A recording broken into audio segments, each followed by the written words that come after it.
PMC Kannada ವೀಕ್ಷಕರೆಲ್ಲರಿಗೂ ನಮಸ್ಕಾರ. ನನ್ನ ಹೆಸರು ಡಾಕ್ಟರ್ ಸುಬ್ರಹ್ಮಣ್ಯ.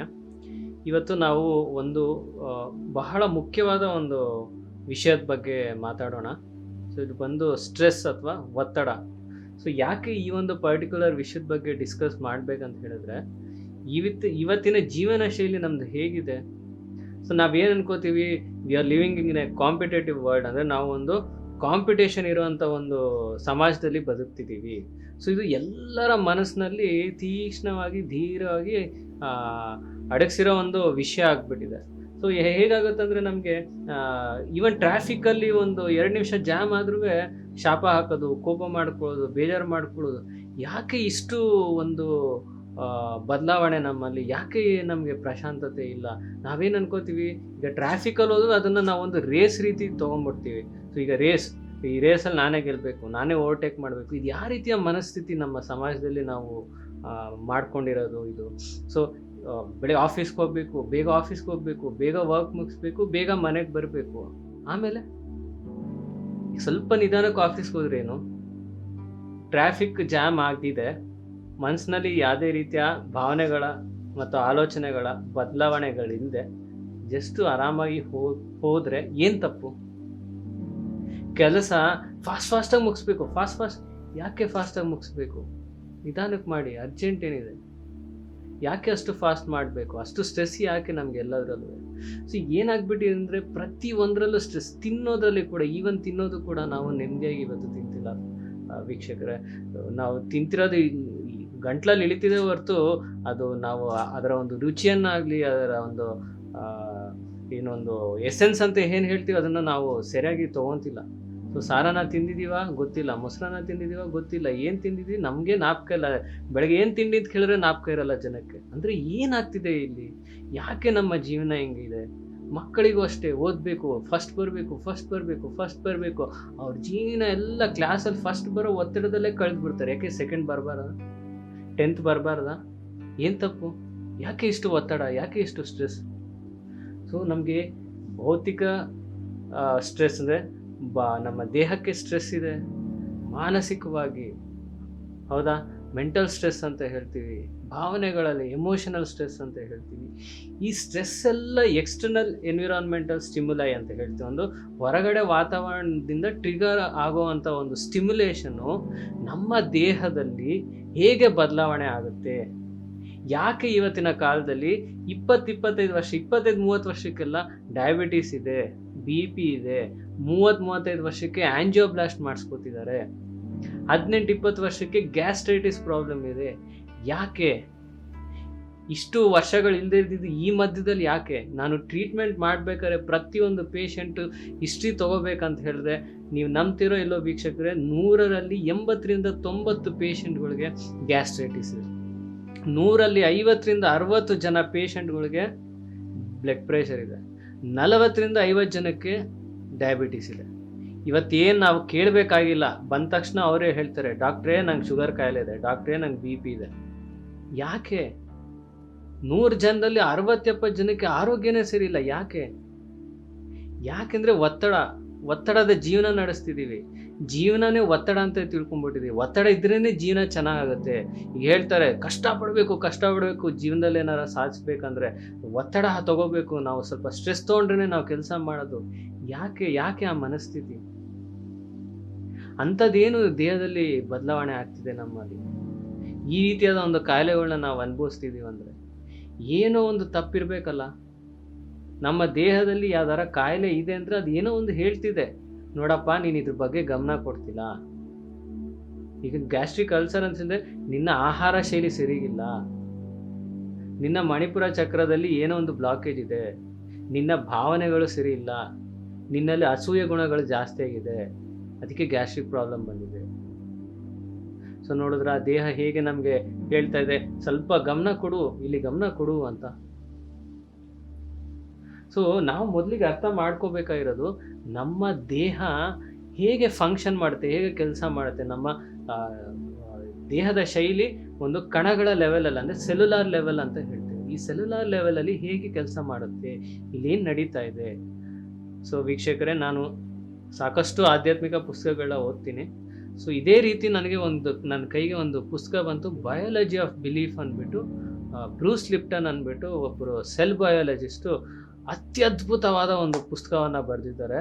ಅದರಲ್ಲಿ ನಾನು ಸ್ಟ್ರೆಸ್ ಬಗ್ಗೆ ಓದಿದಾಗ ನನಗೆ ಅರ್ಥ ಆಯಿತು, ಓಹೋ ಇದೇನಾ ಇಷ್ಟೆಲ್ಲ ಆಗ್ತಿರೋದು, ಇದೆಲ್ಲ ನಾವು ಬದಲಾಯಿಸ್ಕೋಬೇಕಾಗಿರೋದು, ಮನುಷ್ಯನಿಗೆ ಇದಾ ಸಮಸ್ಯೆ ಅನ್ನೋದನ್ನು ನಾನು ಅರ್ಥ ಮಾಡಿಕೊಂಡೆ ಫ್ರೆಂಡ್ಸ್. ಇದನ್ನು ಓದಿದ ತಕ್ಷಣ ನಮ್ಮ ವೀಕ್ಷಕರಿಗೆ ಎಲ್ಲರಿಗೂ, ಪ್ರಪಂಚದಲ್ಲಿ ಎಲ್ಲರಿಗೂ ಈ ಜ್ಞಾನ ಸೇರಬೇಕು.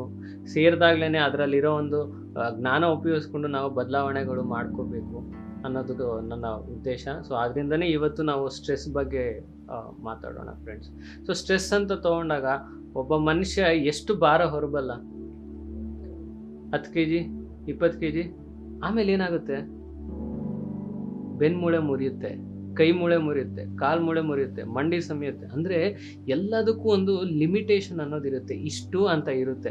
ಅಷ್ಟ್ರ ಮೇಲೆ ನಾವು ಯಾವುದನ್ನು ಒತ್ತಡಗಳು ತೊಗೊಳಕ್ಕಾಗಲ್ಲ, ಮಾನಸಿಕವಾಗಲಿ ದೈಹಿಕವಾಗಲಿ ಭಾವನೆಗಳಿಂದ.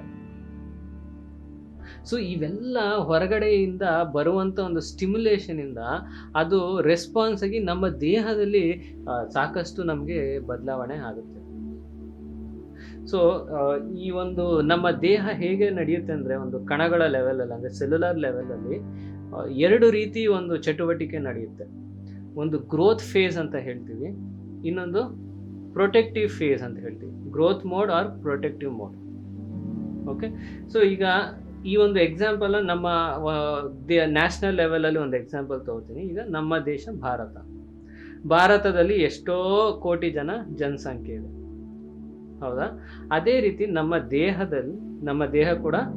ದೇಹದಲ್ಲಿ ಎಷ್ಟೋ 52 ಟ್ರಿಲಿಯನ್ ಸೆಲ್ಸ್ ಕಣಗಳಿವೆ, 52 ಟ್ರಿಲಿಯನ್ ಕಣಗಳಿವೆ ನಮ್ಮ ದೇಹದಲ್ಲಿ. ಸೊ ಅದನ್ನು ನಮ್ಮ ದೇಶದಲ್ಲಿರುವಂಥ ಜನಸಂಖ್ಯೆ ಅಂತ ಹೋಲಿಸ್ಕೊಳ್ಳೋಣ. ಸೊ ಈಗ ದೇಶ ಹೇಗೆ ಬೆಳೆಯುತ್ತೆ ವೀಕ್ಷಕರೇ? ದೇಶ ಒಂದು ಗ್ರೋತ್ ಫೇಸಲ್ಲಿರುತ್ತೆ. ಗ್ರೋತ್ ಫೇಸ್ ಅಂತ ಹೇಳಿದಾಗ ರಿಸರ್ಚ್ ವರ್ಕ್ ಮಾಡೋದು, pharmaceutical companies, tourisms, product developments, software developments, ಇದನ್ನೆಲ್ಲ ಡೆವಲಪ್ಮೆಂಟ್ಸ್ ಕಡೆ ನಾವು ಮಾಡ್ತಾ ಇದ್ದಾಗ ನಮ್ಮ ದೇಶ ಎಲ್ಲ ರೀತಿಯಲ್ಲೂ ಸಮೃದ್ಧಿಯಾಗುತ್ತೆ, ಹೌದಾ? ಸಮೃದ್ಧಿ ಆಗುತ್ತೆ. ಈ ಒಂದು ಬೆಳವಣಿಗೆ ದೇಶದಲ್ಲಿ ಆಗಬೇಕಂದ್ರೆ ನಮ್ಮ ಜನಸಂಖ್ಯೆಯಲ್ಲಿರುವಂಥ ಪ್ರತಿಯೊಬ್ಬ ವ್ಯಕ್ತಿ, ಒಬ್ಬ ಕೂಲಿ ಕಾರ್ಮಿಕನಿಂದ ಹಿಡಿದು ಒಂದು ಕಂಪ್ನಿಯ CEO ಆಗಲಿ, ಒಂದು ದೇಶದ ಒಬ್ಬ ಪ್ರೈಮ್ ಮಿನಿಸ್ಟರ್ ಆಗಲಿ, ಅಲ್ಲಿ ಗಂಟನೂ ಎಲ್ಲರೂ ಎಫರ್ಟ್ ಹಾಕಿದ್ರೇ ಒಟ್ಟಿಗೆ ದೇಶ ಬೆಳೆಯುತ್ತೆ. ಸೊ ಅವಾಗ ನಾವು ಗ್ರೋತ್ ಫೇಸ್ ಅಥವಾ ಗ್ರೋತ್ ಮೋಡ್ ಅಂತ ಹೇಳ್ತೀವಿ. ಅದೇ ರೀತಿ ನಮ್ಮ ದೇಹದಲ್ಲಿರೋ ಈ ಲಕ್ಷ ಕೋಟಿ ಕಣಗಳು ಏನಿವೆ ಅವೆಲ್ಲವ ಒಂದು ಕಾಂಟ್ರಿಬ್ಯೂಷನ್ ಇದ್ರೇ, ಅವೆಲ್ಲವೂ ಸೇರಿ ಕೆಲಸ ಮಾಡಿದ್ರೇ ನಮ್ಮ ದೇಹ ಬೆಳವಣಿಗೆ ಕಡೆ ಹೋಗುತ್ತೆ. ಈಗ ಗ್ರೋತ್ ಅಂತ ತೊಗೊಂಡಾಗ ನಾವೇನು ಅನ್ಕೋತೀವಿ, ನಮ್ಮ ದೇಹ ಗ್ರೋತ್ ಆಗೋದು ಅಂದರೆ ಹೈಟ್ ಆಗೋದು, ದಪ್ಪ ಆಗೋದು, ವೆಯ್ಟ್ ಗೇನ್ ಆಗೋದು, ವೆಯ್ಟ್ ಲಾಸ್ ಆಗೋದು. ಈಗ ಬೆಳೀತಿರೋ ಮಕ್ಕಳಿಗೆ ಗ್ರೋತ್ ಚೆನ್ನಾಗಿ, ಆ ಗ್ರೋತ್ ಬಗ್ಗೆ ನಾನು ಮಾತಾಡ್ತಿಲ್ಲ. ಈಗ ಅಡಲ್ಟ್ ಪರ್ಸನ್ ಅಂತ ತೊಗೊಂಡಾದ್ರು ಅವರ ದೇಹದಲ್ಲೂ ಗ್ರೋತ್ ಫೇಸ್ ಅನ್ನೋದು ಕಾನ್ಸ್ಟೆಂಟಾಗಿ ನಡೀತಿರುತ್ತೆ. ಅಂದರೆ ಒಂದು 10,000 ಕಣಗಳು ಸಾಯ್ತಿರ್ತೇವೆ, 10,000 ಕಣಗಳು ಫಾರ್ಮೇಷನ್ ಆಗ್ತಿರುತ್ತೆ. ಸೊ ಇವೆಲ್ಲದಕ್ಕೂ ನಮಗೆ ಎನರ್ಜಿ ಅನ್ನೋದು ಬೇಕು, ಪ್ರಾಣಶಕ್ತಿ ಅನ್ನೋದು ಬೇಕಾಗ್ತದೆ. ಈ ಎನರ್ಜಿ ಇಲ್ಲದೆ ಈ ಉತ್ಪಾದನೆ ಚಟುವಟಿಕೆಗಳು ಯಾವುದು ನಡೆಯೋದಿಲ್ಲ. ಸೊ ನಮ್ಮ ದೇಶದಲ್ಲಿ ಯಾರು ಕೆಲಸ ಮಾಡಲಿಲ್ಲ ಅಂದರೆ ಹೇಗೆ ನಡೆಯುತ್ತೆ? ಎಲ್ಲರೂ ಕೆಲಸ ಮಾಡಬೇಕು, ಎಲ್ಲರೂ ವರ್ಕ್ ಮಾಡಿದಾಗ ದೇಶ ಬೆಳೆಯೋ ಕಡೆ ಹೋಗುತ್ತೆ. ಓಕೆ, ಇದು ಗ್ರೋತ್ ಫೇಸ್ ಆಯಿತು. ಇನ್ನೊಂದು ಪ್ರೊಟೆಕ್ಟಿವ್ ಮೋಡ್ ಅಂತ ಹೇಳ್ತೀವಿ. ಸೊ ಪ್ರೊಟೆಕ್ಟಿವ್ ಮೋಡ್ ಅಂತ ತೊಗೊಂಡಾಗ ಈಗ ಉದಾಹರಣೆ ಇವತ್ತಿನ ಒಂದು ಏನು ನಡೀತಿದೆ ಅದನ್ನೇ ಒಂದು ಉದಾಹರಣೆ ತೊಗೊಳ್ಳೋಣ. ಇವಾಗ COVID-19 ಅಂತ ಹೇಳ್ತೀವಿ. ಸೊ ಈ COVID-19 ಅಂತ ಹೇಳಿದಾಗ ಏನಾಯಿತು, ದೇಶ ಪ್ರೊಟೆಕ್ಟಿವ್ ಮೋಡ್ಗೆ ಬಂತು. ಹೇಗೆ? ಲಾಕ್ಡೌನ್ ಮಾಡಿದ್ರು, ಎಲ್ಲ ಸಂಚಲನ ನಿಲ್ಲಿಸ್ಬಿಟ್ರು. ಸೊ ನಮ್ಮ ಕಂಪ್ಲೀಟ್ ಫೋಕಸ್ ಏನದ ಮೇಲಿತ್ತು, COVID-19 ನಾವು ತಡಿಬೇಕು, ಲಾಕ್ಡೌನ್ ಮಾಡಿಬಿಡೋಣ, ಅಂಗಡಿಗಳು ತೆಗೆಯೋದು ಬೇಡ, ಏನು ಮಾಡೋದು ಬೇಡ, ಯಾವ ಬಿಸ್ನೆಸ್ ಬೇಡ, ಏನು ಬೇಡ, ಎಲ್ಲರೂ ಮನೇಲಿ ಕೂತ್ಕೊಳ್ಳಿ ಅಂತ ಹೇಳಿದ್ರು. ಸೊ 2 ತಿಂಗಳು ಲಾಕ್ಡೌನ್ ಮಾಡಿದರು. ಆಮೇಲೆ ಇನ್ನೂ ಮುಂದಕ್ಕೆ ಲಾಕ್ಡೌನ್ ಮಾಡಿದರೆ ದೇಶದ ಆರ್ಥಿಕ ಪರಿಸ್ಥಿತಿ ಏನಾಗ್ತಿತ್ತು? ದೇಶ ಒಡೆದೋಗ್ತಿತ್ತು. ದೇಶ ಆರ್ಥಿಕ ಪರಿಸ್ಥಿತಿ ಬಹಳ ಕೆಟ್ಟ ಒಂದು ಪ್ರಮೇಯದಲ್ಲಿ ಬಂದು ನಿಲ್ತಿತ್ತು, ಹೌದಾ? ಮನುಷ್ಯರು ತಿನ್ನೋಕಿಲ್ದೆ, ಮಾಡೋಕ್ಕಿಲ್ದೆ, ಹಣ ಇಲ್ಲದೆ ಸ್ವಾರ್ಥಿಗಳಾಗ್ತಿದ್ರು. ಸೊ ಈ ರೀತಿ ಆದಾಗ ಏನಾಗುತ್ತೆ, ದೇಶ ನಾಶ ಆಗಿಬಿಡುತ್ತೆ. ಸೊ ಇದನ್ನು ನಾವು ಪ್ರೊಟೆಕ್ಟಿವ್ ಮೋಡ್ ಅಂತ ಹೇಳ್ತೀವಿ. ಸೊ ಪ್ರೊಟೆಕ್ಟಿವ್ ಮೋಡ್ ಅಂತ ತಗೊಂಡಾಗ ಹೆಚ್ಚು ಕಾಲ ನಾವು ಪ್ರೊಟೆಕ್ಟಿವ್ ಮೋಡಲ್ಲಿ ಇರೋದಕ್ಕೆ ಸಾಧ್ಯ ಆಗೋದಿಲ್ಲ. ಈಗ ನಮಗೆ ಪ್ರೊಟೆಕ್ಟಿವ್ ಮೋಡ್ ಮನುಷ್ಯನ ದೇಹ ಯಾವಾಗ ಹೋಗುತ್ತಂದರೆ ಒತ್ತಡಗಳಿದ್ದಾಗ ನಾವು ಪ್ರೊಟೆಕ್ಟಿವ್ ಮೋಡ್ ಹೋದಾಗ ಹೆಚ್ಚು ಸಮಯ ಅದರ ಎನರ್ಜೀಸ್ ಏನಿದೆ ಎಲ್ಲ ಪ್ರೊಟೆಕ್ಷನ್ಗೆ ಏನೇನು ಬೇಕೋ ಅದ್ರ ಕಡೆ ಗಮನ ಹರಿಸಿದಾಗ ಇಲ್ಲಿ ಗ್ರೋತ್ ಅನ್ನೋದು ನಿಂತೋಗ್ಬಿಡುತ್ತೆ. ನಾನು ಹೇಳಿದೆ, ಪ್ರತಿ ಕ್ಷಣನೂ ಪ್ರತಿ ನಿಮಿಷನೂ ಎಷ್ಟೋ ಸಾವಿರ ಕಣಗಳು ಸಾಯ್ತಿರ್ತವೆ, ಎಷ್ಟೋ ಕಣಗಳು ಫಾರ್ಮೇಷನ್ ಆಗ್ತಿರುತ್ತೆ. ಈಗ ಎಷ್ಟೋ ಕಣಗಳು ಸಾಯ್ತಿದೆ, ಬಟ್ ಫಾರ್ಮೇಷನ್ಗೆ ಎನರ್ಜಿ ಇಲ್ಲ ಅಂತ ಹೇಳಿದಾಗ ಏನಾಗುತ್ತೆ? ಸೊ ಮನುಷ್ಯ ಕಾಯಿಲೆಗೆ ಈಡಾಗ್ತಾನೆ. ಈಗ ಉದಾಹರಣೆ ಹೇಳ್ಬೇಕಂದ್ರೆ, ನಾನು ಆಗಲೇ ಹೇಳಿದೆ, ಪ್ರಪಂಚದ ಈಗ ನಮ್ಮ ದೇಶದಲ್ಲಿ ಲಾಕ್ಡೌನ್ ಮಾಡಿ ಎಲ್ಲ ಇದಾಗ್ಬಿಟ್ರೆ ಕಂಟ್ರಿ ಎಕಾನಮಿ ಎಫೆಕ್ಟ್ ಆಗಿಬಿಡುತ್ತೆ. ಅವಾಗೇನಾಗುತ್ತೆ, ತಿನ್ನೋಕ್ಕೆ ಊಟ ಇರಲ್ಲ, ಸಂಪಾದನೆ ಮಾಡೋಕ್ಕೆ ದುಡ್ಡಿರಲ್ಲ, ಖರ್ಚು ಮಾಡೋಕ್ಕೆ ದುಡ್ಡಿರಲ್ಲ. ಅವಾಗೇನಾಗುತ್ತೆ, ಕಳ್ತನ ಮಾಡ್ತಾರೆ, ಸುಲಿಗೆ ಮಾಡ್ತಾರೆ, ಕೊಲೆ ಮಾಡ್ತಾರೆ. ಅವರ ಒಂದು ಸ್ವಾರ್ಥಕ್ಕೆ, ಅವರ 2 ಹೊತ್ತು ಊಟಕ್ಕೆ ಆ ಒಂದು ಪರಿಸ್ಥಿತಿ ಆ ರೀತಿ ಅವ್ರನ್ನ ಬದಲಾವಣೆ ಮಾಡಿಬಿಡುತ್ತೆ. ಸೊ ಅದೇ ರೀತಿ ನಮ್ಮ ದೇಹದಲ್ಲಿ ಲಕ್ಷ ಕೋಟಿ ಕಣಗಳು ಏನಿವೆ ಅದನ್ನು ನಾವು ಸ್ಟ್ರೆಸ್ ಮೋಡಲ್ಲಿ ಹಾಕಿದಾಗ, ಅಂದರೆ ಪ್ರೊಟೆಕ್ಟಿವ್ ಮೋಡಲ್ಲಿ ಹಾಕಿದಾಗ ಏನಾಗುತ್ತೆ? ಸೊ ಗ್ರೋತ್ ಫೇಸ್ ಅನ್ನೋದು ನಿಂತೋಗುತ್ತೆ. ಯಾವ ಕಣಗಳಿಗೆ ಅದಕ್ಕೆ ಬೇಕಾಗಿರುವಂಥ ಪೌಷ್ಟಿಕಾಂಶಗಳು ಸಿಗದೇ ಇದ್ದಾಗ ಏನಾಗುತ್ತೆ, ಅವು ತಾವಷ್ಟು ತಾವೇ ಸೆಲ್ಫಿಶ್ ಆಗಿ ತನಗೇನು ಬೇಕೋ ಅದು ಮಾಡಿಕೊಂಡು ನಾನು ಚೆನ್ನಾಗಿರ್ಬೇಕಂತ ಹೇಳಿ ಯಾವ ರೀತಿಯ ಕಮ್ಯಾಂಡ್ ಇಲ್ಲದೆ ಅದಕ್ಕೆ ಇಷ್ಟ ಬಂದಂತೆ ಒಂದು ರೂಲ್ಸ್ ಎಗೇನ್ಸ್ಟ್ ಆಗಿ ಕೆಲಸ ಮಾಡೋಕ್ಕೆ ಶುರು ಆದಾಗ ಏನಾಗುತ್ತೆ? ಸೆಲ್ಫ್ ಡಿಸ್ಟ್ರಕ್ಷನ್ ಆಗುತ್ತೆ. ಸೊ ಅದು ಒಂದು ಉದಾಹರಣೆ ಅಂತ ಕ್ಯಾನ್ಸರ್ ಅಂತ ಹೇಳ್ಬೋದು. ಕ್ಯಾನ್ಸರ್ ಅಂದರೆ ಏನು? ಕ್ಯಾನ್ಸರ್ ಅಂದರೆ ಅಬ್ನಾರ್ಮಲ್ ಸೆಲ್ ಪ್ರೊಡಕ್ಷನ್, ಅವಶ್ಯಕತೆ ಇಲ್ಲದೆ ಇರೋ ಒಂದು ಶೈಲಿ ಉಳ್ಳಂಥ ಒಂದು ಕಣಗಳು, ಮತ್ತು ಅದಕ್ಕೆ ಯಾವುದೇ ರೀತಿಯ ನಮ್ಮ ಬೆಳವಣಿಗೆಗೆ ಅವಶ್ಯಕತೆ ಇಲ್ಲದೆ ಇರೋಂಥ ಕಣಗಳು ಅಪಾರವಾದ ಪ್ರಮಾಣದಲ್ಲಿ ಬೆಳೆದ್ಬಿಡುತ್ತೆ. ಸೊ ಅದಕ್ಕೆ ಹೇಳ್ತೀವಿ ಫ್ರೆಂಡ್ಸ್, ಇಲ್ಲಿ ಏನಾಯಿತು, ಸೆಲ್ಯುಲಾರ್ ಲೆವೆಲ್ ಅಂದರೆ ಕಣಗಳ ಒಂದು ಲೆವೆಲಲ್ಲಿ ಒಂದು ಸ್ವಾರ್ಥ ಅನ್ನೋದು ಬಂದ್ಬಿಡ್ತು. ಸೊ ಇವತ್ತಿನ ಕಾಲದಲ್ಲಿ ಸಾಕಷ್ಟು ಜನ ಗಮನಿಸಿದರೆ, ನೀವೇ ನಿಮ್ಮ ರಿಲೇಟಿವ್ಸಲ್ಲಿ ಸಂಬಂಧಿಗಳು ನೋಡಿದಾಗ ಆಲ್ಮೋಸ್ಟ್ ಎಲ್ಲರೂ ಒಂದು ಸುಮಾರು ಜನ, ಶೇಕಡ 50ರಿಂದ 60ರಷ್ಟೇ ಕ್ಯಾನ್ಸರಿಂದನೇ ಪ್ರಾಣ ಕಳ್ಕೊತಿದ್ದಾರೆ. ಕ್ಯಾನ್ಸರ್ ಬಂದು ಸತ್ತೋದ್ರು. ಯಾಕೆಂದರೆ ನಮ್ಮಲ್ಲಿ ಪ್ರೇಮ ತತ್ವ ನಮಗೇನೇ ಇಲ್ಲ. ಎಲ್ಲದಕ್ಕೂ ಸ್ವಾರ್ಥ ಒಂದು ಜೀವನವನ್ನು ನಾವು ನಡೆಸ್ತಿದ್ದೀವಿ. 4 ಜನಕ್ಕೆ ಹಂಚ್ಕೊಂಡು ತಿನ್ನೋವಂಥದ್ದು, 4 ಜನಕ್ಕೆ ಜೊತೆ ಬೆರೆತಿ ಸಮಾನತೆಯಿಂದ ಅವ್ರಿಗೂ ಮಾಡಬೇಕು, ಪ್ರೇಮ ಕೊಡಬೇಕನ್ನೋ ಒಂದು ಏನು ವಿಧಾನ ಇದೆ ಅದನ್ನು ಮರ್ತೇ ಬಿಟ್ಟಿದೆ. ಆ ಜೀವನವನ್ನೇ ಮರ್ತ್ಬಿಟ್ಟಿದೆ. ಪ್ರೇಮ ತತ್ವದ ಜೀವನನೇ ಮರ್ತ್ಬಿಟ್ಟಿದೆ. ಸದಾ ಅಸೂಯೆ, ಸದಾ ಸ್ವಾರ್ಥ ಇವೆಲ್ಲ ತುಂಬಿಕೊಂಡಾಗ ಏನಾಗುತ್ತೆ? ಅಂಥದ್ದೇ ಒಂದು ಕಾಯಿಲೆ ಬರುತ್ತೆ. ಸೊ ಕ್ಯಾನ್ಸರ್ ಅಂದರೆ ಏನು? ದೇಹವನ್ನು ಸೆಲ್ಫ್ ಡಿಸ್ಟ್ರಾಯ್ ಮಾಡುತ್ತೆ. ಸೆಲ್ಫ್ ಡಿಸ್ಟ್ರಕ್ಷನ್ ಡಿಸೀಸ್ ಅಂತಲೇ ಹೇಳ್ಬೋದು. ಸೊ ನೋಡಿದ್ರೆ ಹೇಗೆ ಒಂದು ನ್ಯಾಷನಲ್ ಲೆವೆಲಲ್ಲಿ ತೊಗೊಂಡಾಗ, ಒಂದು ದೇಹದ ಲೆವೆಲ್ ತೊಗೊಂಡಾಗ, ನಾನು ಹೇಳೋಕ್ಕೆ ಇಷ್ಟಪಡ್ತೀನಿ ಅಂದರೆ, ಅದು ಒಂದು ಕಣದ ಲೆವೆಲ್ ಅಥವಾ ಸೆಲ್ಯುಲರ್ ಲೆವೆಲ್ ಆಗಲಿ ಅಥವಾ ಕಾಸ್ಮಿಕ್ ಲೆವೆಲಲ್ಲಾಗಲಿ ಫಂಕ್ಷನಿಂಗ್ ಅನ್ನೋದು ಎಲ್ಲದಕ್ಕೂ ಒಂದೇ. ಈಗ ಗ್ರೋತ್ ಫೇಸಲ್ಲಿದ್ದಾಗ ಪ್ರೊಟೆಕ್ಟಿವ್ ಫೇಸ್ಗೆ ಹೋಗಲ್ಲ, ಪ್ರೊಟೆಕ್ಟಿವ್ ಫೇಸಲ್ಲಿದ್ದಾಗ ಗ್ರೋತ್ ಫೇಸ್ಗೆ ಹೋಗಲ್ಲ. ಏಕೆಂದರೆ ಎರಡಕ್ಕೂ ಎನರ್ಜೀಸ್ ಬೇಕು. ನಾವು ಗ್ರೋತ್ ಫೇಸಲ್ಲಿದ್ದಾಗ, ಬೆಳವಣಿಗೆ ಸ್ಟೇಜಲ್ಲಿದ್ದಾಗ ಸಂಪೂರ್ಣ ಎನರ್ಜೀಸು ನಮಗೆ ಗ್ರೋತ್ ಫೇಸಲ್ಲಿ ಡೈವರ್ಟ್ ಆಗುತ್ತೆ. ಈಗ ಒಂದು ದೇಶ ಸಮೃದ್ಧ ದೇಶ ಆಗಬೇಕಂದ್ರೆ ಚೆನ್ನಾಗಿ ಬೆಳವಣಿಗೆ ಕಡೆ ಅದು ಫಂಡ್ಸನ್ನ ಡೈವರ್ಟ್ ಮಾಡುತ್ತೆ, ಎಕಾನಮಿ ಡೆವಲಪ್ಮೆಂಟ್ ಆಗುತ್ತೆ. ಸಡನ್ನಾಗಿ ಆ ದೇಶ ಅಕ್ಕಪಕ್ಕದ ದೇಶದ ಜೊತೆ ಯುದ್ಧ ಡಿಕ್ಲೇರ್ ಮಾಡಿದಾಗ ಏನಾಗುತ್ತೆ? ಸಂಪೂರ್ಣ ಏನು ನಮ್ಮ ಎನರ್ಜೀಸ್ ಇದೆ, ಅದರದ ಒಂದು ಎಕಾನಮಿ ಇದೆ, ಮನಿ ಇದೆ, ಎಲ್ಲ ಯಾವ ಕಡೆಗೆ ಡೈವರ್ಟ್ ಆಗುತ್ತೆ? ಡಿಫೆನ್ಸ್ ಕಡೆಗೆ ಡೈವರ್ಟ್ ಆಗುತ್ತೆ. ಸೊ ಡಿಫೆನ್ಸ್ ಕಡೆಗೆ ಡೈವರ್ಟ್ ಆದಾಗ ಏನಾಗುತ್ತೆ? ದೇಶದ ಎಕಾನಮಿ ಏನಂತ ಹೇಳ್ತೀವಿ ಅದು ಬಿದ್ದೋಗುತ್ತೆ. ಯಾಕೆ?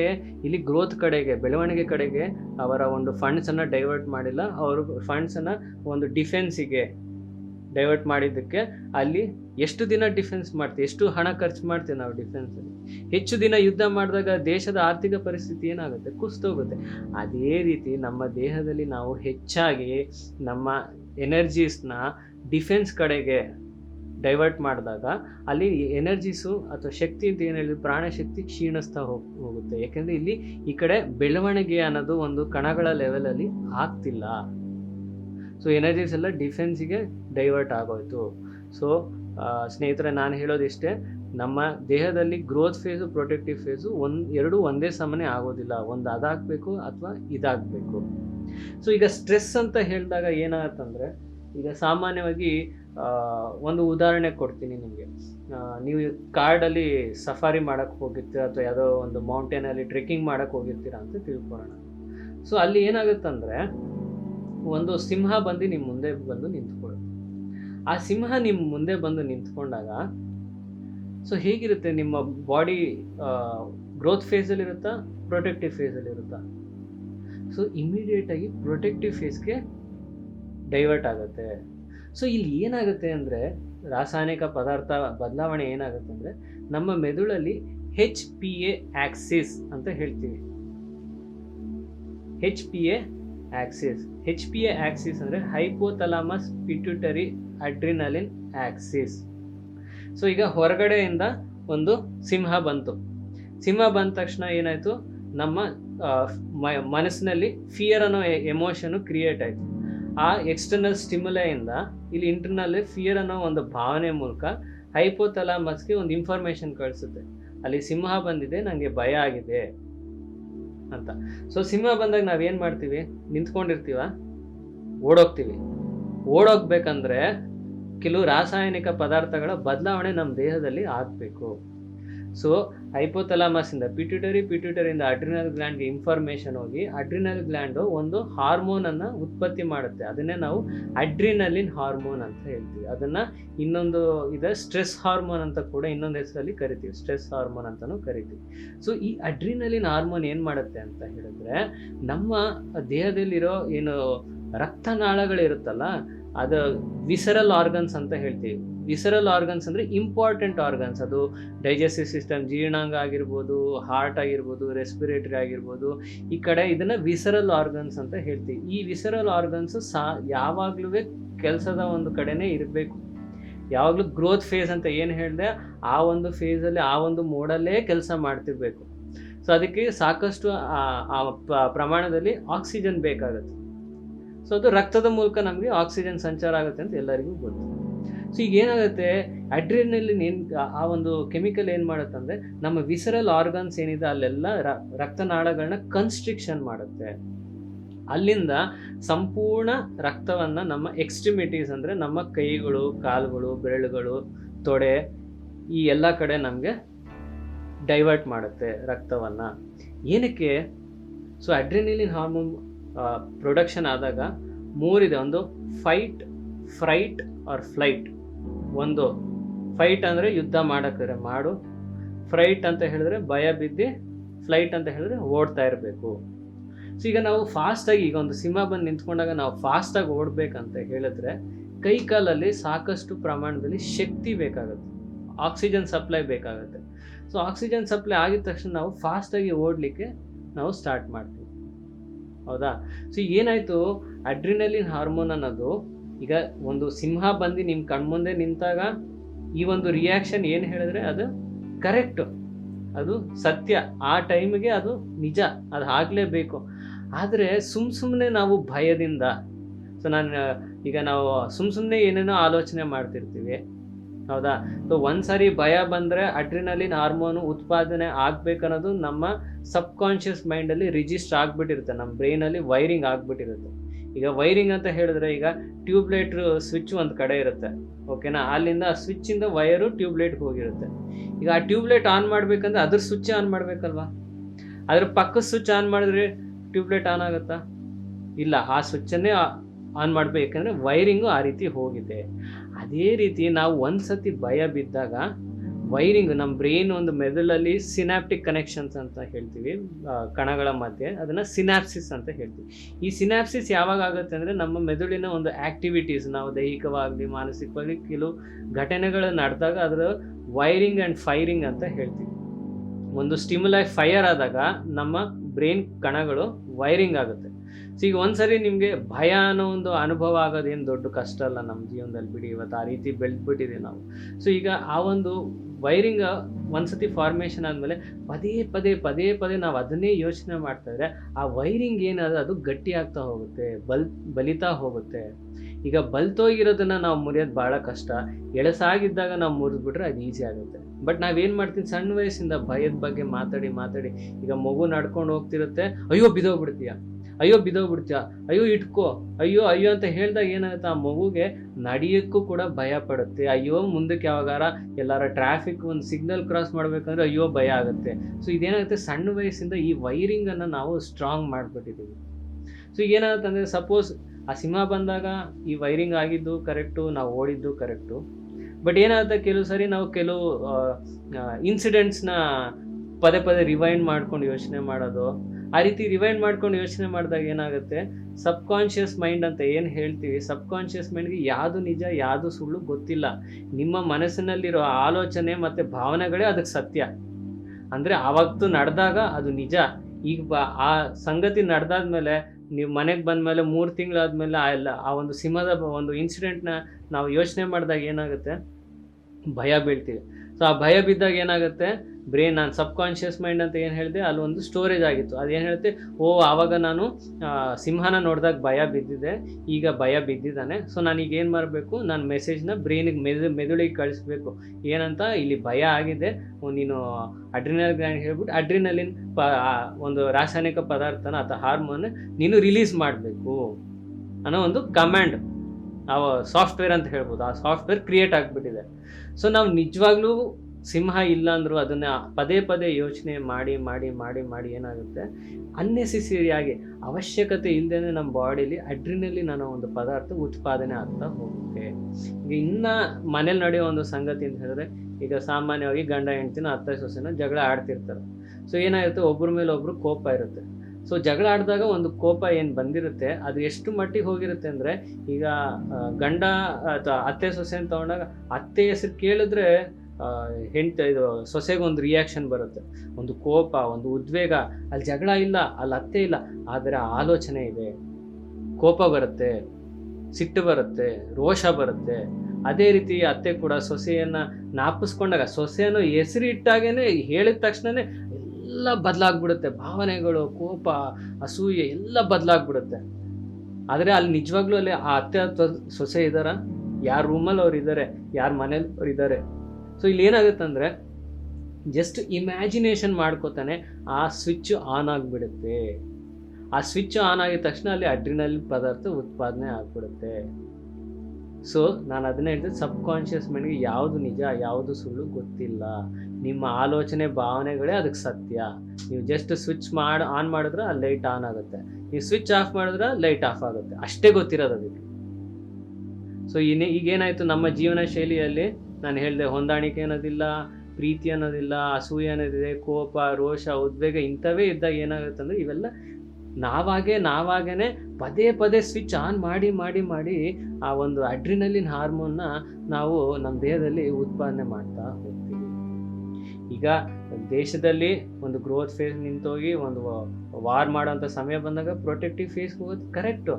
ನಾವು ಪ್ರೊಟೆಕ್ಟಿವ್ ಫೇಸಲ್ಲೇ ಇರ್ತೀವಿ, ಗ್ರೋತ್ ಬೇಡ, ನಮಗೆ ಭಯ ಇದೆ, ಆದ್ದರಿಂದ ನಾವು ನಮ್ಮ ಬೆಳವಣಿಗೆ ಆಗಿರೋ ಫಂಡ್ಸ್ ಎಲ್ಲ ತೊಗೊಂಡೋಗಿ ನಾವು ಡಿಫೆನ್ಸ್ ಹಾಕ್ತೀವಂದರೆ ದೇಶದಲ್ಲಿ ಬೆಳವಣಿಗೆ ಹೆಂಗಾಗುತ್ತೆ, ದೇಶ ಕುಸ್ತೋಗ್ಬಿಡುತ್ತೆ, ಹೌದಾ? ಸೊ ಭಯದಲ್ಲಿ ಬದುಕಿದ್ರೆ ಹೀಗೆ ಇರುತ್ತೆ. ಬಟ್ ನಮ್ಮ ಜೀವನ ಶೈಲಿ ವಿಪರ್ಯಾಸ ಏನಂದರೆ, ನಾವು ಬದುಕ್ತಿರೋದೇ ಭಯದಿಂದ, ಪ್ರತಿಯೊಂದು ಕ್ಷಣನೂ ಭಯದಿಂದ ಬದುಕ್ತೀವಿ. ನಾಳೆ ಕೆಲಸ ಹೋಗ್ಬಿಟ್ರೆ, ನಾಳೆ ನನ್ನ ಮನೆ ಬಿದ್ದೋಗ್ಬಿಟ್ರೆ, ನಾಳೆ ನನ್ನ EMI ಕಂಪ್ಲೀಟ್ ಆಗಿಲ್ಲ ಅಂದರೆ, ನಾಳೆ ನನಗೆ ಆಕ್ಸಿಡೆಂಟ್ ಆಗಿಬಿಟ್ರೆ, ಇವತ್ತು ಮನೆಗೆ ಹೋಗ್ತೀನೋ ಇಲ್ಲೋ. ಸೊ ಯಾಕೆ ಈ ಆಲೋಚನೆ, ಈ ಪ್ಯಾಟ್ರನ್ಸ್ ಯಾಕೆ ನಮಗೆ? ನಾವೇ ಏನು ಮಾಡ್ತಿದ್ದೀವೋ ಅದು ನಿಜ ಆಗೋಗಿ ನಮ್ಮ ಆಲೋಚನೆಗಳು ಅದನ್ನು ವಾಸ್ತವಕ್ಕೆ ತರೋವಂಥ ಒಂದು ಪರಿಸ್ಥಿತಿಯನ್ನು ನಾವು ತಂದ್ಕೊಂಡ್ಬಿಟ್ಟಿದ್ದೀವಿ. ಸೊ ಹೊರಗೆ ತಿಂದರೆ ಗ್ಯಾಸ್ಟ್ರಿಕ್ ಆಗುತ್ತೆ, ಯಾವತ್ತೂ ಒಂದು ದಿನ ತಿನ್ನಿ, ತೊಂದರೆ ಇಲ್ಲ. ಪ್ರತಿ ಸರ್ತಿ ನೀವು ಆಚೆ ಹೋದಾಗ ಅಯ್ಯೋ ಏನಾಗ್ಬಿಡುತ್ತೆ, ನಂಗೆ ಏನೋ ಆಗ್ಬಿಡುತ್ತೆ, ನಂಗೆ ಇಲ್ಲಿ ತಿಂದರೆ ಏನೋ ಆಗ್ಬಿಡುತ್ತೆ ಅಂದರೆ ಖಂಡಿತವಾಗ್ಲೂ ಹಾಗೆ ಆಗುತ್ತೆ. ಸೊ ನೋಡಿದ್ರೆ ನಮ್ಮ ಆಲೋಚನೆಗಳು, ನಮ್ಮ ಭಾವನೆಗಳು ಯಾವ ಮಟ್ಟದಲ್ಲಿ ಒಂದು ರಾಸಾಯನಿಕ ಪದಾರ್ಥಗಳ ಬದಲಾವಣೆ ಮಾಡ್ತಿದೆ ಅನ್ನೋದನ್ನು ನಾವು ನೋಡಬೇಕಾಗುತ್ತೆ. ಸೊ ಇನ್ನೊಂದು ವಿಷಯ ಹೇಳ್ಬೇಕಂದ್ರೆ, ಈಗ ಪ್ರೊಟೆಕ್ಟಿವ್ ಮೋಡ್ ಅಂತ ತೊಗೊಂಡಾಗ ಒಂದು HPA Axis, hypothalamus pituitary adrenal Axis, ಅದು ಒಂದು ವೇ ಆಫ್ ಪ್ರೊಟೆಕ್ಷನು. ಇನ್ನೊಂದು ವೇ ಆಫ್ ಪ್ರೊಟೆಕ್ಷನ್ ನಮ್ಮ ಬಾಡಿಲಿ ಅಂತ ಹೇಳಿದ್ರೆ ನಮಗೆ ಇಮ್ಯುನಿಟಿ ಸಿಸ್ಟಮ್. ಸೊ ಈಗ ಇಮ್ಯುನಿಟಿ ಸಿಸ್ಟಮ್ ಹೇಗೆ ಕೆಲಸ ಮಾಡುತ್ತೆ ಅಂದರೆ ಆ್ಯಂಟಿಬಾಡೀಸ್ ಪ್ರೊಡ್ಯೂಸ್ ಮಾಡೋಂಥದ್ದು. ಸೊ ಈಗ ನಿಮಗೆ ಉದಾಹರಣೆ ಹೇಳಬೇಕಂದ್ರೆ ಎಷ್ಟು ಎನರ್ಜಿ ಕನ್ಸಂಪ್ಷನ್ ಆಗುತ್ತೆ ಅಂತ ಹೇಳಿದ್ರೆ, ಸಪೋಸ್ ನಿಮಗೆ ಕಾಫು ಕೋಲ್ಡ್ ಆಗಿ ಸ್ವಲ್ಪ ಜ್ವರ ಬಂದಿದೆ ಅಂತ ಇಟ್ಕೊಳ್ಳೋಣ, ನೆಗಡಿ ಶೀತ ಆಗ್ಬಿಟ್ಟು ಸ್ವಲ್ಪ ಜ್ವರ ಬಂದಿದೆ ನಿಮಗೆ. ಸೊ ಜ್ವರ ಬಂದಾಗ ನಾವು ಹೇಗಿರ್ತೀವಿ, ಹೈ ಟೆಂಪ್ರೇಚರ್ ಇರುತ್ತೆ, ತುಂಬ ಸುಸ್ತಾಗ್ಬಿಟ್ಟಿರ್ತೀವಿ, ಡ್ರೈನ್ ಆಗಿಬಿಡ್ತೀವಿ, ನಮಗೆ ಕೆಲಸ ಮಾಡೋಕ್ಕಾಗಲ್ಲ, ರೆಸ್ಟ್ ತೊಗೊಂಡ್ರೆ ಸಾಕು ಅಂತ ಅನಿಸುತ್ತೆ. ಸೊ ಈ ಒಂದು ಪ್ರೊಟೆಕ್ಟಿವ್ ಮೋಡಲ್ಲಿ ಒಂದು ದೇಹದಲ್ಲಿರೋ ಕ್ರಿಮಿಕೀಟಗಳನ್ನ ನಾಶ ಮಾಡಲಿಕ್ಕೆ ಎಷ್ಟರ ಮಟ್ಟಿಗೆ ಎನರ್ಜೀಸ್ ಬೇಕಾಗ್ತಿದೆ, ಎಷ್ಟು ಎನರ್ಜೀಸು ಕನ್ಸಂಪ್ಷನ್ ಆಗ್ತಿದೆ ಅನ್ನೋದು ನೀವು ಜ್ವರ ಬಂದು ಮಲಗಿರೋದೇ ಸಾಕ್ಷಿ. ಇನ್ನೊಂದು ಉದಾಹರಣೆ ಕೊಡ್ತೀನಿ. ಈ ಸ್ಟ್ರೆಸ್ಸಿಂದ ನಮ್ಮ ಇಮ್ಯುನಿಟಿ ಸಿಸ್ಟಮು ಬ್ರೇಕ್ ಡೌನ್ ಆಗ್ತಾ ಹೋಗುತ್ತೆ, ಇಮ್ಯುನಿಟಿ ಸಿಸ್ಟಮ್ ಲೋ ಆಗ್ತಾ ಹೋಗುತ್ತೆ. ಹೇಗೆ ಅಂತ ಹೇಳಿದ್ರೆ, ಅದೇ ಎಕ್ಸಾಂಪಲ್ ಕೊಡ್ತೀನಿ. ಟ್ರೆಕ್ಕಿಂಗ್ ಹೋಗಿದ್ದೀರಾ, ಅಲ್ಲೊಂದು ಟೆಂಟಲ್ಲಿ ಇದ್ದೀರಾ, ನಿಮಗೆ ಅಲ್ಲಿ ಫುಡ್ಡು ಸರಿ ಹೋಗದೆ ಲೂಸ್ ಮೋಷನ್ ಆಗಿ ಡಯೇರಿಯಾ ಬಂದು ಟೆಂಟಲ್ಲಿ ರೆಸ್ಟ್ ತೊಗೋತಿದ್ದೀರಾ. ಸಡನ್ನಾಗಿ ನಿಮ್ಮ ಮುಂದೆ ಬಂದು ಒಂದು ಸಿಂಹ ಬರುತ್ತೆ. ಸೊ ಇಲ್ಲಿ ಏನಾಗುತ್ತೆ, ಸಿಂಹ ನೋಡ್ಬಿಟ್ಟು ಎದ್ದು ಓಡೋಗ್ತೀರಾ, ಇಲ್ಲಪ್ಪ ನನ್ನ ಇಮ್ಯುನಿಟಿ ನಾನು ಪ್ರೊಟೆಕ್ಟ್ ಮಾಡ್ಕೋಬೇಕು, ನಂಗೆ ಜ್ವರ ಬಂದಿದೆ, ನಾನು ರೆಸ್ಟ್ ತೊಗೋತೀನಿ ಅಂತ ಹೇಳ್ಬಿಟ್ಟು ಮಲ್ಕೊಂಡಿರ್ತೀರ. ಏನು ಮಾಡ್ತೀವಿ, ಪಟ್ ಅಂತ ಎದ್ದು ಓಡೋಗ್ತೀವಿ. ಸೊ ಇಲ್ಲಿ ಪ್ರಾಮುಖ್ಯತೆ ಯಾವುದಕ್ಕೆ ಬಂತು, ಅಡ್ರಿನಲಿನ್ ಹಾರ್ಮೋನ್ ಕಡೆ ಬಂತು. ಸೊ ಅಡ್ರಿನಲಿನ್ ಹಾರ್ಮೋನ್ ಅಂದರೆ ರಿಪಿಟೇಟಿವ್ ಸ್ಟ್ರೆಸ್ ಆದಾಗ ಏನಾಗುತ್ತೆ, ಇಮ್ಯುನಿಟಿ ಸಿಸ್ಟಮ್ ಕೂಡ ಬ್ರೇಕ್ ಡೌನ್ ಆಗುತ್ತೆ. ಸೊ ಅದನ್ನೇ ಹೇಳ್ತಿರೋದು ಕೋವಿಡ್-19 ಅಂತ ಹೇಳಿ ಏನು ನಡೀತಿದೆ. ಆ ಕರೋನಾ ವೈರಸ್ ಅಂದರೆ ಯಾಕೆ ಭಯ ಬೀಳ್ತೀರಿ, ಆರಾಮಾಗಿರಿ, ಧ್ಯಾನ ಸಾಧನೆ ಮಾಡಿ, ಸರ್ಕಾರ ಏನು ಹೇಳ್ತದೆ ಅದನ್ನು ಪಾಲನೆ ಮಾಡಿ, ಮನೇಲೆ ಆರಾಮಾಗಿರಿ. ಅದ್ರ ಬದಲು ನೀವು ಅಯ್ಯೋ ನಂಗೆ ಕೊರೋನಾ ಬಂದ್ಬಿಡುತ್ತೆ ಸ್ಟ್ರೆಸ್ ಮಾಡ್ಕೊತ ಹೋದಾಗ ನಿಮ್ಮ ಇಮ್ಯುನಿಟಿ ಕೂಡ ಬ್ರೇಕ್ ಡೌನ್ ಆಗ್ತಾ ಬರುತ್ತೆ, ಇಮ್ಯುನಿಟಿ ಸಿಸ್ಟಮು ಪವರು ಲೋ ಆಗ್ತಾ ಬರುತ್ತೆ. ಸೊ ಈ ಒಂದು ಸ್ಟ್ರೆಸ್ಸಿಂದ ಇಲ್ಲಿ ಲೋ ಆಗ್ತಾ ಬರುತ್ತೆ. ಸೊ ಅವಾಗ ಏನಾಗುತ್ತೆ, ಈಸಿಯಾಗಿ ಒಂದು ಕಾಯಿಲೆ ಅಟ್ಯಾಕ್ ಮಾಡೋ, ಒಂದು ಕ್ರಿಮಿಕೀಟಗಳ ಒಂದು ಅಟ್ಯಾಕ್ ಅಂತ ಏನು ಹೇಳ್ತದೆ ಈಸಿಯಾಗಿ ಆಗ್ಬಿಡುತ್ತೆ. ಯಾಕೆಂದರೆ ಆಲ್ರೆಡಿ ನಿಮ್ಮ ಇಮ್ಯುನಿಟಿ ಡೌನ್ ಆಗಿಬಿಟ್ಟಿದೆ, ನಿಮ್ಮ ಡಿಫೆನ್ಸ್ ಸ್ಟ್ರಾಂಗ್ ಇಲ್ಲ. ನಿಮ್ಮ ಡಿಫೆನ್ಸ್ ಸ್ಟ್ರಾಂಗ್ ಇಲ್ಲ ಅಂದಮೇಲೆ ನೀವು ಹೇಗೆ ಯುದ್ಧ ಮಾಡೋದು? ಸೊ ನೋಡಿದ್ರೆ ಸ್ಟ್ರೆಸ್ಸಿಂದ ಇಮ್ಯುನಿಟಿ ಸಿಸ್ಟಮು ಲೋ ಆಗುತ್ತೆ ಅನ್ನೋದು ಇನ್ನೊಂದು ನಿಮಗೆ ಉದಾಹರಣೆ ಜೊತೆ ಹೇಳಿದೆ. ಸೊ ಇನ್ನೂ ಒಂದು ದೊಡ್ಡ ವಿಪರ್ಯಾಸ ಏನಂದರೆ, ನಮ್ಮ ಜೀವನದಲ್ಲಿ ತಗೊಂಡಾಗ ಈಗ ಉದಾಹರಣೆಗೆ ಒಂದು ವರ್ಲ್ಡ್ ಕ್ಲಾಸ್ ಅಥ್ಲೀಟ್ ಉಸೇನ್ ಬೋಲ್ಟನ್ನು ತಗೊಳ್ಳೋಣ. ಈಗ ಉಸೇನ್ ಬೋಲ್ಟು 100 ಮೀಟರ್ಸ್ ಟ್ರ್ಯಾಕಲ್ಲಿ ನಿಂತಿದ್ದಾನೆ. ಸೊ ಇನ್ನು ರೇಸ್ ಸ್ಟಾರ್ಟ್ ಆಗಬೇಕು, ಎಲ್ಲರಿಗೂ ಅವರು ಪೊಸಿಷನ್ ಬ್ಲಾಕ್ಸ್ ಅಂತ ಹೇಳ್ತೀವಿ, ಕೂತಿದ್ದಾರೆ. ಆಗ ರೆಫ್ರಿ ಹೇಳ್ತಾನೆ ಆನ್ ಯೋರ್ ಮಾರ್ಕ್ ಅಂತ. ಸೊ ಎಲ್ಲ ರೆಡಿ ಆಗ್ತಾರೆ. ಗೆಟ್ ಸೆಡ್ ಅಂತ ಹೇಳಿದ ತಕ್ಷಣ ಆ ಒಂದು ಸಮಯದಲ್ಲಿ ಈಗ ಓಡಲಿಕ್ಕೆ ಆಗಲೇ ಹೇಳಿದೆ, ಬ್ಲಡ್ ಸಂಚಲನ ಪೂರ್ತಿ ನಮ್ಮ ಕೈಕಾಲುಗಳಲ್ಲಿ ಆಗಬೇಕು, ಯಾಕೆಂದರೆ ಓಡಬೇಕು. ಸೊ ಆ ಒಂದು ಟೈಮಲ್ಲಿ ಆ ರೇಸಿಗೆ 9 ಸೆಕೆಂಡ್ 10 ಸೆಕೆಂಡ್ ರೇಸ್ಗೆ ಅದು ಕರೆಕ್ಟು, ಅದು ಬೇಕು. ಅಲ್ಲಿ ಅಡ್ರಿನಲಿನ್ ಉತ್ಪಾದನೆ ಆಗಬೇಕು, ಅದರ ಸಂಚಲನ ಸಂಪೂರ್ಣವಾಗಿ ಕೈಕಾಲಲ್ಲಿ ಆಗಬೇಕು. ಉಸೇನ್ ಬೋಲ್ಟು 9 ಸೆಕೆಂಡಲ್ಲಿ ರೇಸ್ ಕಂಪ್ಲೀಟ್ ಮಾಡಬೇಕು, ಅದು ಕರೆಕ್ಟು, ಆ ಸಮಯಕ್ಕೆ ಕರೆಕ್ಟು. ಸೊ ಈ ಗೆಟ್ ಸೆಟ್ ಅಂದಿದ ತಕ್ಷಣ ಎಲ್ಲ ಹಾರ್ಮೋನ್ಸ್ ಎಲ್ಲ ರಿಲೀಸ್ ಆಗಿ ಫುಲ್ಲು ಬ್ಲಡ್ ಎಲ್ಲ ಕೈಕಾಲಿಗೆ ಹೋಗಿ ಗೋ ಅಂದಿದ ತಕ್ಷಣ ಓಡಲಿಕ್ಕೆ ಶುರು ಮಾಡ್ತಾರೆ. ಆದರೆ ನಮ್ಮ ಜೀವನದಲ್ಲಿ ಏನಾಗಿದೆ ಅಂದರೆ, ನಾವು ಯಾವಾಗಲೂ ಗೆಟ್ ಸೆಟ್ ಮೋಡಲ್ಲೇ ಇದ್ದೀವಿ, ಗೋ ಅನ್ನೋದು ನಮ್ಮ ಜೀವನದಲ್ಲಿ ಬರೋದೇ ಇಲ್ಲ. ಯಾಕೆ ಅಂದರೆ ಅರ್ಥ ಇಲ್ಲದೆ ಇರೋ ರೇಸ್ನ ನಾವು ಓಡ್ತಿದ್ದೀವಿ, ಅರ್ಥ ಇಲ್ಲದೆ ಇರೋ ರೇಸಲ್ಲಿದ್ದೀವಿ. ಅದಕ್ಕೆ ಯಾವುದೇ ಪ್ರಾಮುಖ್ಯತೆ ಇಲ್ಲ, ಅದಕ್ಕೆ ಯಾವುದೇ ಒಂದು ಕೊನೆ ಇಲ್ಲ. ಸಾಯೋವರೆಗೂ ನಾವು ಗೆಟ್ ಸೆಡ್ ಮೋಡಲ್ಲೇ ಇರ್ತೀವಿ. ಅಂದರೆ ಸಾಯೋವರೆಗೂ ನಾವು ಸ್ಟ್ರೆಸ್ಸಲ್ಲೇ ಇದ್ದೀವಿ. ಗೆಟ್ ಸೆಡ್ ಅಂತ ಹೇಳಿದಾಗ ಏನು ಅಡ್ರಿನಲಿನ್ ಹಾರ್ಮೋನ್ ಉತ್ಪಾದನೆ ಆಗುತ್ತೋ ಆ ರೀತಿ ನಮ್ಮ ಜೀವನದಲ್ಲಿ ಸದಾ ಅಡ್ರಿನಲಿನ್ ಹಾರ್ಮೋನ್ ಉತ್ಪಾದನೆ ಆಗ್ತಾನೇ ಇದ್ದರೆ ನಮ್ಮ ಜೀರ್ಣಾಂಶಕ್ಕಾಗಲಿ, ಜೀರ್ಣಾಂಗಗಳಿಗಾಗಲಿ, ಸರ್ಕ್ಯುಲೇಟರಿ ಸಿಸ್ಟಮು, ರೆಸ್ಪಿರೇಟರಿ ಸಿಸ್ಟಮು, ಈ ರೀತಿ ಏನು ವಿಸರಲ್ ಆರ್ಗನ್ಸ್ ಇದೆ, ಕಿಡ್ನಿ ಸಿಸ್ಟಮ್, ಇವೆಲ್ಲದಕ್ಕೂ ಬ್ಲಡ್ ಯಾವಾಗ ಹೋಗುತ್ತೆ, ಶಕ್ತಿ ಯಾವಾಗ ಹೋಗುತ್ತೆ? ಸದಾ ನಾವು ಸ್ಟ್ರೆಸ್ಸಲ್ಲಿದ್ದರೆ, ಸದಾ ನಾವು ರೇಸಲ್ಲಿದ್ದರೆ ನಿಮಗೆ ದೇಹ ಏನಾಗಬೇಕು? ನಾನಾಗಲೇ ಹೇಳಿದೆ ಏನು ಪರಿಸ್ಥಿತಿ ಆಗುತ್ತೆ ಅಂದ್ಬಿಟ್ಟು. ಈಗ ದೇಶದ ಆರ್ಥಿಕ ಪರಿಸ್ಥಿತಿ ಸರಿ ಇಲ್ಲ, ಪ್ರೊಟೆಕ್ಟಿವ್ ಮೋಡಲ್ಲಿ 2 ತಿಂಗಳಿದ್ರೇ ಲಾಕ್ಡೌನ್ ತೆಗೆದುಹಾಕೋರು, ಇನ್ನು ಆಗೋದಿಲ್ಲ, ಇನ್ನು ಆರ್ಥಿಕ ಪರಿಸ್ಥಿತಿ ಬದಲಾಗ್ಬಿಡುತ್ತೆ ಅಂದ್ಬಿಟ್ಟು ಲೆಕ್ಕ ಹಾಕೊಳ್ಳಿ. ನಾವು ವರ್ಷಾನುಗಟ್ಲೆ ಇದೇ ಒಂದು ಪ್ರೊಟೆಕ್ಟಿವ್ ಮೋಡಲ್ಲಿದ್ದರೆ ನಮ್ಮ ದೇಹದ ಪರಿಸ್ಥಿತಿ ಏನಾಗಬಹುದು. ಅದಕ್ಕೇ ವೀಕ್ಷಕರೇ, ಇವತ್ತು 30-35 ವರ್ಷಕ್ಕೆ BP, ಆಮೇಲೆ 30-35 ವರ್ಷಕ್ಕೇ ಆಂಜಿಯೋಬ್ಲಾಸ್ಟ್ ಮಾಡಿಸ್ಕೊಳ್ಳೋಂಥ ಪರಿಸ್ಥಿತಿನ ನಾವು ತಂದ್ಕೊಂಡಿದ್ದೀವಿ. ಯಾಕೆಂದರೆ ನಮ್ಮ ದೇಹ ಹೇಗೆ ಕೆಲಸ ಮಾಡುತ್ತೆ, ನಮ್ಮ ದೇಹನ ಹೇಗೆ ನೋಡ್ಕೋಬೇಕು, ನಮ್ಮ ಭಾವನೆಗಳು, ನಮ್ಮ ಆಲೋಚನೆಗಳು ಯಾವ ರೀತಿ ಸ್ಥಿರತೆಯಲ್ಲಿ ಇಟ್ಕೋಬೇಕು ಅನ್ನೋದೇ ನಮಗೆ ಗೊತ್ತಿಲ್ಲ. ಇವತ್ತಿನ ಜೀವನದಲ್ಲಿ ಸ್ವೀಸೈಡ್ಗಳು ಹೆಚ್ಚಾಗ್ಬಿಟ್ಟಿದೆ. ಈಗ ರೀಸೆಂಟಾಗಿ ನೀವು ನೋಡ್ತೀರಿ, ಎಷ್ಟು ಫಿಲಮ್ ಆ್ಯಕ್ಟರ್ಸ್ ಆಗಿರ್ಬೋದು, ಬೇರೆಯವರಾಗಿರ್ಬೋದು, ಅಕ್ಕಪಕ್ಕದ ಮನೇಲಿರ್ಬೋದು, ಎಷ್ಟು ಒಂದು ಸ್ವೀಸೈಡಲ್ ಟೆಂಡೆನ್ಸೀಸ್ ಯಾಕೆ ಬರ್ತಿದೆ, ಯಾಕೆ ಅಷ್ಟು ಡಿಪ್ರೆಷನ್ಗೆ ಹೋಗ್ತಿದ್ದಾರೆ? ಯಾಕೆಂದರೆ ಅವರ ಒಂದು ಜೀವನದಲ್ಲಿ ಆನಂದ ಅನ್ನೋದು ಇಲ್ಲವೇ ಇಲ್ಲ. ಸೊ ಯಾವಾಗ ಈಗ ಹೆಚ್ಚು ಅಡ್ರಿನಲಿನ್ ಪ್ರಮಾಣ ಹೆಚ್ಚು ರಿಲೀಸ್ ಆಗ್ತಾ ಹೋಗುತ್ತೋ ನಮಗೆ, ಆವಾಗ ನಾವು ಡಿಪ್ರೆಷನ್ಗೆ ಹೊರಟೋಗ್ತೀವಿ. ಅಂದರೆ ಸೆರೆಟೋನಿನ್ ಹಾರ್ಮೋನಿನ ಉತ್ಪಾದನೆ ಸರಿಯಾಗಿ ಆಗೋದಿಲ್ಲ. ಒಂದು ವ್ಯಕ್ತಿ ಡಿಪ್ರೆಷನ್ ಆಗೋಕ್ಕೆ ಕಾರಣ ಅವನ ಮೆದುಳಲ್ಲಿ ಸೆರೆಟೋನಿನ್ ಒಂದು ಉತ್ಪಾದನೆ ಸರಿಯಾಗಿ ಆಗ್ತಿಲ್ಲ ಅಂತ ಅರ್ಥ. ಆಮೇಲೆ ಆವೇಶದಲ್ಲಿ ಇದ್ದಾಗಲೂ ನಮ್ಮ ಬ್ರೈನ್ ಸರಿಯಾಗಿ ಕೆಲಸ ಮಾಡಲ್ಲ. ಸೊ ಆ್ಯಕ್ಚುಲಿ ಥಿಂಕಿಂಗು, ರ್ಯಾಷನಲ್ಲು, ಲಾಜಿಕಲ್ ಅಂತ ಹೇಳ್ಬೋದು, ನಮ್ಮ 4 ಬ್ರೈನೇ ಕೆಲಸ ಮಾಡೋದು. ಈಗ ಸಡನ್ ಡಿಸಿಷನ್ಸ್, ಈಗ ಹುಲಿ ಬಂದಾಗ ಲಾಜಿಕಾಗಿ ಯೋಚನೆ ಮಾಡ್ತಾ ಪಟ್ ಅಂತ ಓಡ್ತೆ, ಅದು ಹಿಂಡ್ ಬ್ರೈನ್ ಕೆಲಸ. ಸೊ ಹಿಂಡ್ ಬ್ರೈನ್ ಅಂದರೆ ಹಿಂದಿನ ಭಾಗದ ಮೆದುಳಿನ ಹಿಂದಿನ ಭಾಗದ ಕೆಲಸ. ಯಾವಾಗ ಅಡ್ರಿನಲ್ ರಿಲೀಸ್ ಯಾವಾಗ ಇರುತ್ತೋ ಆವಾಗ 4 ಬ್ರೈನ್ಗೆ ರಕ್ತ ಸಂಚಾರ ಇರೋದಿಲ್ಲ, ಜಾಸ್ತಿ ಹೈಂಡ್ ಬ್ರೈನ್ಗೆ ರಕ್ತ ಸಂಚಾರ ಇರುತ್ತೆ. ಸೊ ಆವೇಶದಲ್ಲಿ ನಾವು ಡಿಸಿಷನ್ನ ತೊಗೊತೀವಿ, ಸರಿಯಾಗಿ ಯೋಚನೆ ಮಾಡೋಕ್ಕೆ ಕೂಡ ನಮಗೆ ಒಂದು ಸಾಮರ್ಥ್ಯ ಇರೋದಿಲ್ಲ, ಒಂದು ವಿವೇಚನೆ ಇರೋದಿಲ್ಲ. ಬಾಯಿಗೆ ಬಂದಾಗೆ ನಾವು ಕೆಲಸಗಳು, ಮಾತುಗಳು ಆಡ್ಬಿಡ್ತೀವಿ. ಸ್ಟ್ರೆಸ್ಸಲ್ಲಿ ಆಗ ಹೇಳ್ತೀವಲ್ಲ, ಅಯ್ಯೋ ಆವೇಶದಲ್ಲಿ ಮಾತಾಡ್ಬಿಟ್ಟೆ, ಸ್ಟ್ರೆಸ್ಸಲ್ಲಿ ನನಗೆ ಗೊತ್ತಾಗಲಿಲ್ಲ ಏನು ಮಾತಾಡಿದೆ. ಸೊ ಇದೇ ಕಾರಣ. ನೋಡಿದ್ರೆ ನಮ್ಮ ದೇಹದಲ್ಲಿ ಒಂದೊಂದು ಅಂಗನೂ ಕಣಗಳ ಒಂದು ಲೆವೆಲಲ್ಲಿ ಎಷ್ಟರ ಮಟ್ಟಿಗೆ ಕನೆಕ್ಟೆಡ್ ಇದೆ ಅಂತ. ಸೊ ಈ ರೀತಿಯ ಜೀವನ ನಡೆಸೋದಾದರೂ ಯಾಕೆ, ಈ ರೀತಿ ಇರಬೇಕಾದ್ರೂ ಯಾಕೆ? ಏನು ಇಲ್ಲಿ ಯಾವ ಟೆನ್ಷನ್ ಇಲ್ಲದೆ ಆರಾಮಾಗಿ ಬದುಕೋಕೆ ಸಾಧ್ಯನೇ ಇಲ್ವಾ? ಸೊ ವೀಕ್ಷಕರೇ, ನಾನು ಹೇಳೋದೇನೆಂದರೆ, ನಿಮ್ಮ ಸಮಾಜದಿಂದ, ನಿಮ್ಮ ಸರ್ಕಲಿಂದ, ನಿಮ್ಮ ಸೊಸೈಟಿಯಿಂದಾಗಲಿ, ನಿಮ್ಮ ಮನೆಯಲ್ಲಿರೋ ಅಂಥ ವ್ಯಕ್ತಿಗಳಿಂದಾಗಲಿ ಹೆಚ್ಚಾಗಿ ಅವರಿಂದ ನೀವು ಇನ್ಫ್ಲುಯೆನ್ಸ್ ಆಗಬೇಡಿ.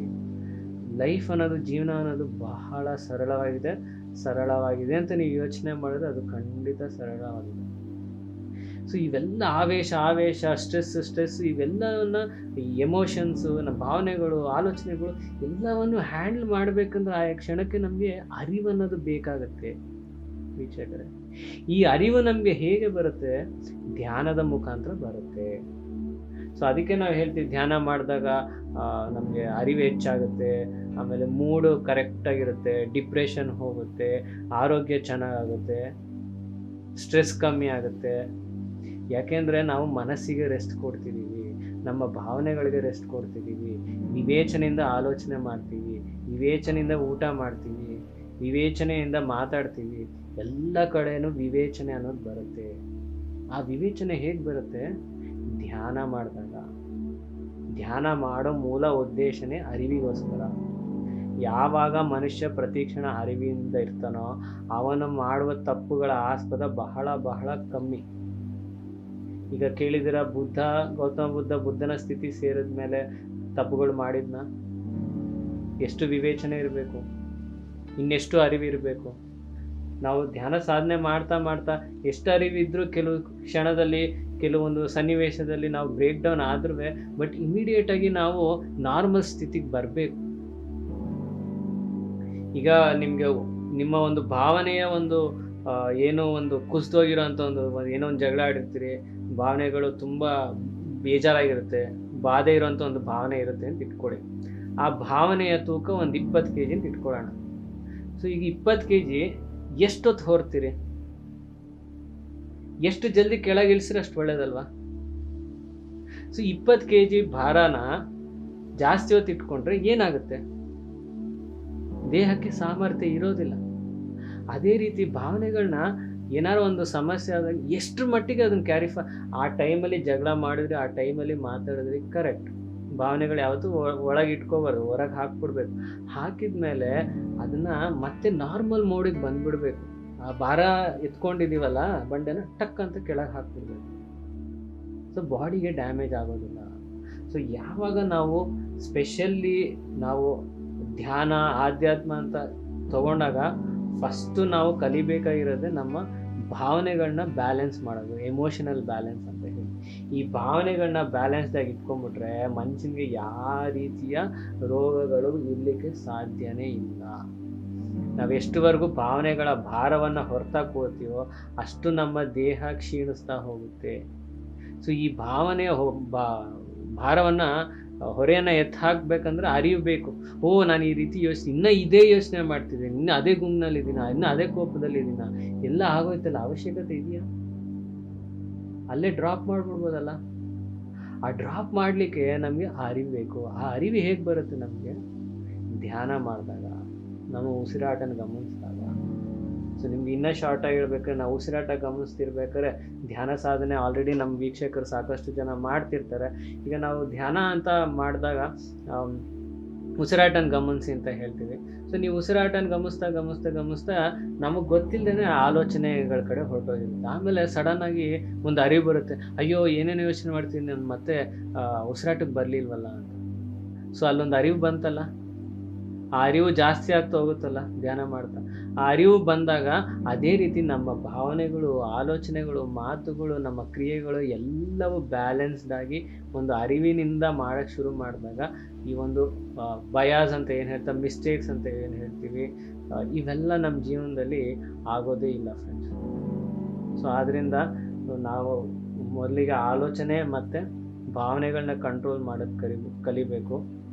ನಾವೊಂದು ಮಾಯೆಯಲ್ಲಿ ಇದ್ಕೊಂಡು ನಮ್ಮದೇ ಆದ ಒಂದು ಮಾಯಾ ಲೋಕವನ್ನು ಸೃಷ್ಟಿ ಮಾಡಿಕೊಂಡು ಅದರಲ್ಲಿ ಅಸೂಯೆ, ಕೋಪ, ಪ್ರತಿಯೊಬ್ಬ ವ್ಯಕ್ತಿ ಬಗ್ಗೆ ಒಂದು ಜಡ್ಜ್ಮೆಂಟ್ ಇಟ್ಕೊಂಡು, ಒಪಿನಿಯನ್ಸ್ ಇಟ್ಕೊಂಡು, ಅವ್ರ ಬಗ್ಗೆ ಏನೇನೋ ಯೋಚನೆ ಮಾಡಿಕೊಂಡು, ಒಳ್ಳೇದಿರಲಿ ಕೆಟ್ಟದಿರಲಿ ಹೆಚ್ಚಾಗಿ ಅದ್ರ ಬಗ್ಗೆ ಯೋಚನೆ ಮಾಡಿ ಅವ್ರಿಗೇನೂ ಆಗ್ತಿಲ್ಲ ಹೊರತು ನಮ್ಮ ದೇಹನ ನಾವೇ ಹಾಳು ಮಾಡ್ಕೊತಾ ಇದ್ದೀವಿ. ಸೊ ನೋಡಿದ್ರ ಫ್ರೆಂಡ್ಸ್, ಹೇಗೆ ಈಗ ನಮಗೆ ಸ್ಟ್ರೆಸ್ಸು ನಮಗೆ ದೇಹದ ಮೇಲೆ ಯಾವ ರೀತಿ ಒಂದು ಪರಿಣಾಮ ಬೀರುತ್ತೆ ಅಂದ್ಬಿಟ್ಟು. ಸೊ ನಾನು ಎಲ್ಲರಿಗೂ ಮತ್ತೆ ಹೇಳ್ತೀವಿ, ಈ ಪುಸ್ತಕವನ್ನು ಓದಿ. ಬಹಳ ಮಾಹಿತಿ ಇದೆ ಈ ಪುಸ್ತಕದಲ್ಲಿ. ಈ ಒಂದು ವ್ಯಕ್ತಿ ಕಣಗಳಲ್ಲಿ ಸೆಲ್ ಬಯಾಲಜಿಸ್ಟ್ ಅವರು ಆ್ಯಕ್ಚುಲಿ ಕಣಗಳಲ್ಲಿ ರಿಸರ್ಚ್ ಮಾಡ್ತಾ ಅವ್ರ ಆಧ್ಯಾತ್ಮಕ್ಕೆ ಕನೆಕ್ಟ್ ಆಗಿ ಅವರು ಒಂದು ನಾವು ನೋಟ ಏನು ದೃಷ್ಟಿ ಇದೆಯಲ್ಲ ಅದನ್ನೇ ಅವರು ಬದಲಾಯಿಸ್ಬಿಟ್ರು.